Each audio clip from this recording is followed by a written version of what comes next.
6:50 on this Saturday morning. Thunderstorms have come to an end overnight. We do have partly cloudy conditions right now. Check out the view from our Bureau wireless camera located east of downtown Pueblo, looking back towards the mountains, and you can see some of the clouds overhead. It's an indication of moisture associated with the summer monsoon, and certainly that'll help us with some thunderstorms a little later on today. It's been a little bit breezy at times up at Peak Internet on top of the hills of Woodland Park. That's from Gold Hill looking off to the north. It means good visibility, not much smoke in the air.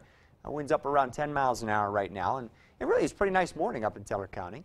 Colorado Springs, we're already sitting at 73 at Overhead Door near Powers and Galley. Again, you see the partly cloudy conditions and the light breeze, but we do expect to warm up very quickly this morning, so it's going to get hot before too long.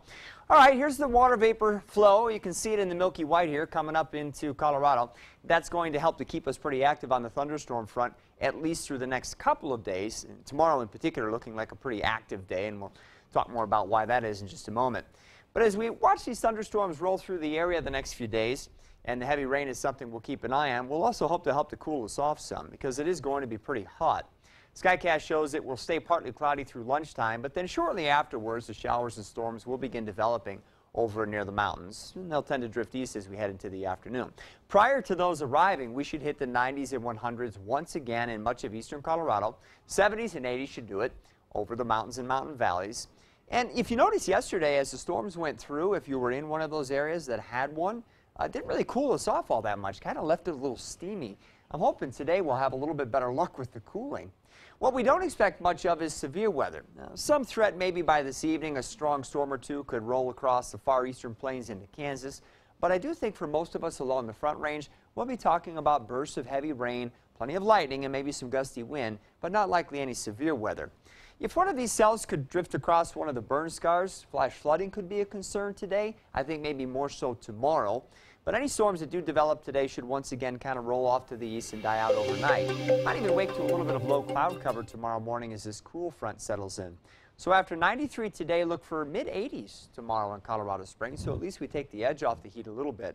But tomorrow, more than any other day, sticks out as a day where we could have some pretty heavy rainfall with any stronger cells that develop. And we're not promising that everybody will get rain. We're looking at about a 40% coverage. But again, some of those stronger cells will be good rainmakers tomorrow. Then we'll start to thin out the water a little bit in the atmosphere as we move through the middle of next week. In fact, Wednesday might be dry, so we could see our temperatures begin to creep up again. And by the end of the week, hopefully we'll see at least some isolated storms back in the area to help us out in the afternoon hours. Pueblo, after 103 today, 93 might not feel so bad tomorrow. We'll keep you in the 90s for the rest of the week with lows in the 60s. As I mentioned previously, tomorrow does look like your best chance for some heavier rain, though we certainly couldn't rule out some storms here and there on other days, and today would be one of them. 60s at night, yeah, not too bad. It'll take us a while to get there, though. Canyon City down from 100 today to 90 tomorrow, and then we'll hover in the upper 80s to lower 90s for the balance of the next 7 days, lows in the 60s.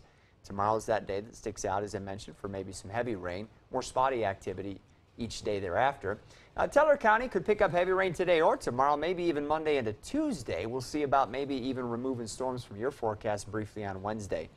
The trend will be the same for you with temperatures cooling a little bit the next few days. Overnight lows should fall back into the lower 50s, maybe even briefly upper 40s Tuesday night.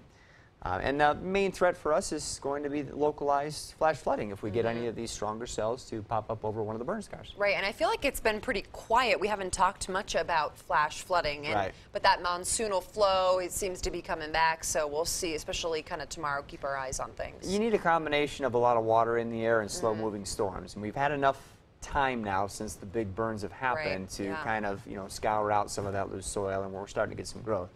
But still, they're a little bit more susceptible than other areas, so it's certainly something we'll have to watch. All right, sounds good to me. Thanks so much, Marty. You're welcome. Time